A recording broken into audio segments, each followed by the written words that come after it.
नमस्कार साथियों, matric inter परीक्षा 2025 में शामिल होने वाले विद्यार्थियों के लिए परीक्षा पैटर्न को आज हम समझेंगे कि ऐसे बच्चे के, चाहे आप 10th का फाइनल एग्जाम 2025 में देंगे या 12th का फाइनल एग्जाम 2025 में देंगे, तो ऐसे बच्चों का कितना ऑब्जेक्टिव आता है। ठीक है, यानी बिहार बोर्ड ने हमेशा छात्र हित के लिए काम किया है और आगे भी ऐसा ही करता रहता है। ठीक है, जब कोरोना आ गया था, हम बात कर रहे हैं 2020-21 एग्जाम की, तो उस कोरोना काल के समय में बिहार बोर्ड ने क्या किया था, बच्चों के पैटर्न में बदलाव किया था।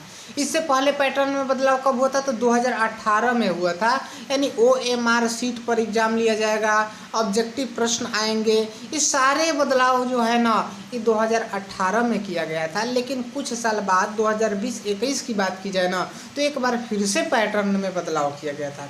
क्या बदलाव किया गया था, तो इस कोरोना काल के समय में बहुत सारे विद्यार्थियों का जो सिलेबस था ना, चाहे वो मैट्रिक के विद्यार्थी हो या इंटर के विद्यार्थी हो, ऐसे बच्चों का जो सिलेबस था ना, वो सही समय पर कंप्लीट ना होने की वजह से बिहार बोर्ड ने परीक्षा पैटर्न में बदलाव करके ऑब्जेक्टिव प्रश्नों की संख्या बढ़ा दी थी। कितना कर दिया था, तो 100 ऑब्जेक्टिव रहेगा, जिसमें से 50 प्रश्नों का आपको उत्तर देना होता है। लेकिन कोरोना काल के समय में बिहार बोर्ड ने मैट्रिक और इंटर के विद्यार्थियों के परीक्षा पैटर्न में बदलाव कर दिया था।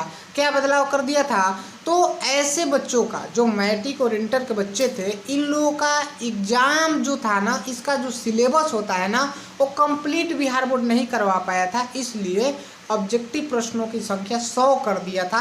यानी ऐसी पैटर्न में बदलाव किया गया था ना कि 100 ऑब्जेक्टिव मैट्रिक और इंटर दोनों विद्यार्थियों के लिए आएंगे, जिसमें से 50 ही प्रश्नों का उत्तर देना होता है। ठीक है, यानी यह परीक्षा पैटर्न में बदलाव क्यों किया गया था, क्योंकि इन लोगों का सिलेबस जो था ना, वो सही समय पर कंप्लीट न होने की वजह से बिहार बोर्ड ने इस प्रकार का ऑफर दिया था, यानी परीक्षा पैटर्न में बदलाव किया था।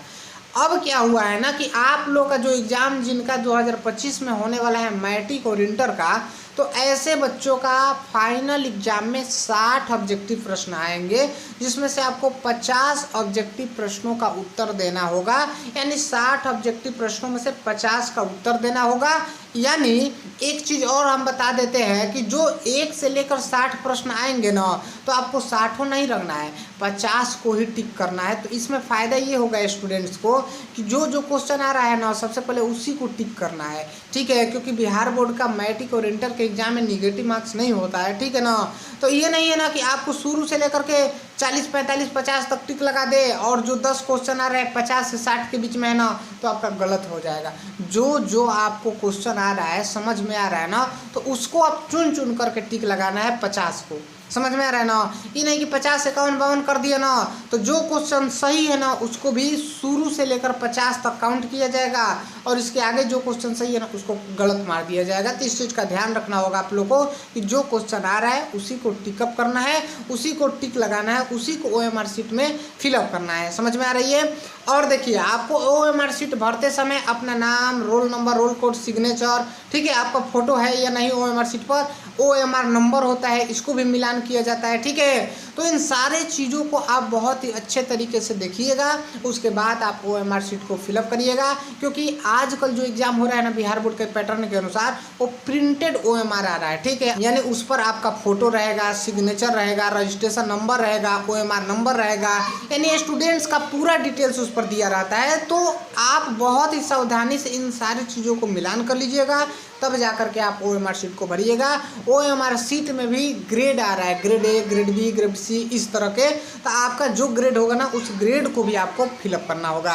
तो इस प्रकार की जानकारी के लिए आप चैनल को सब्सक्राइब कर लीजिएगा, क्योंकि मैं एक टीचर हूं और बिहार बोर्ड की हर अपडेट हमारे पास होती है, जो आपके पास मैं शेयर करता हूं। और व्हाट्सएप ग्रुप के साथ अभी तक नहीं जुड़े हो तो इस वीडियो के डिस्क्रिप्शन में उसका लिंक मिल जाएगा, उसके साथ भी आप लोग अवश्य जुड़ जाइए। मिलेंगे अगले वीडियो में अगले अपडेट के साथ। जय हिंद, जय भारत।